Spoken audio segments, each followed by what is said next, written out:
Before I pack up all these boxes and send it back to B&H, I wanted to walk you through some of the changes that I made to the settings to help bring more out of this camera. Some of these same settings and some of the same principles behind them are the changes that I make to my R5 and my R cameras for the more professional shoots that I do.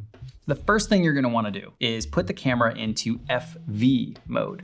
FV gives you the best of all worlds. You can manually dial the things in, you can shoot in full auto, you can shoot in aperture priority or shutter priority, but you have access to all of these things right from one menu. You don't have to switch between the different knobs to do it. So FV gives you the ability to leave things in auto or actually manually dial your ISO in wherever you wanted, or dial in your aperture wherever you wanted, or dial in your shutter speed wherever you want. And those automatic ranges are gonna work within the confines of a couple other settings that we're gonna get to in a second. So let's just get to that. First thing you're gonna do is change your image quality and make sure that you're shooting in RAW. RAW photos will be bigger in size, but they'll capture the most dynamic range out of the image sensor, whereas JPEGs are compressed and they're smaller size and they don't retain all the same image data. Next thing that I did was change the flash control so that it would always be off. So flash firing, it doesn't happen, it doesn't come up, it doesn't pop open. The onboard flash is just not gonna show up. I also changed the drive mode so that it shoots in high speed with tracking priority. That way the autofocus will follow the subject. If you shoot in high speed plus, you will take more photos, but less of them will be in focus, whereas in just the regular high speed mode, tracking is the priority. There are other low speed modes and self timers. You can even set it up to just take a single shot, but I think high speed continuous is the best way to go here to make sure that you don't miss the shot. While a ton of camera companies tout their camera's ability to go up to crazy high ISO numbers, we know that that presents a whole lot of noise into the equation, and most of those images end up being unusable. So one thing that I like to do when I set up my camera is limit what the auto ISO settings will be into the range of what I know will create a clean image. So there's two settings for photo and for video. For photo, I set the auto range on this camera to max out at 6400 ISO. I think at that point was kind of where the photos just really started to break down. 6400 was really pushing it, but if I wanted to just throw this camera into auto, I was able to throw it in auto and not worry about getting a grainy image. And especially when you just get a camera and you're not quite sure how it's gonna perform, it's a nice idea to just shoot in auto and then evaluate those photos in your editing software and see what did the camera do? Where did it put the ISO? What did it put for the aperture and the shutter speed? One other thing that I did was change the minimum shutter speed to 1/25th of a second so that I could mostly freeze whatever action as long as that wasn't like sports action.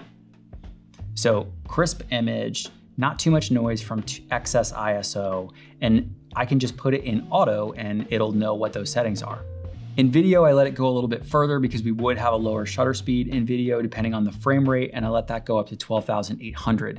Even that was still pushing it in terms of graininess, but you can still kind of get away with that. Another thing that I like to do is turn on highlight tone priority. There's a couple different settings for it. I use the D+ instead of the D+2. The D+ does a great job of retaining all of your highlights. So if you're shooting a bright sunny day, it'll prioritize making sure that your sky is exposed over any of the shadows. Because we're shooting in RAW, and because this camera is actually pretty darn good for its price point, we can bring up a lot of those shadows, but we still have the retention of the highlights. So if you like having a high dynamic range style of a photo, you'll be able to do that on this camera. So D+ is the setting for that. And that works both in photo and in video. Now, right now I have my white balance set specifically to what the rest of this room looks like.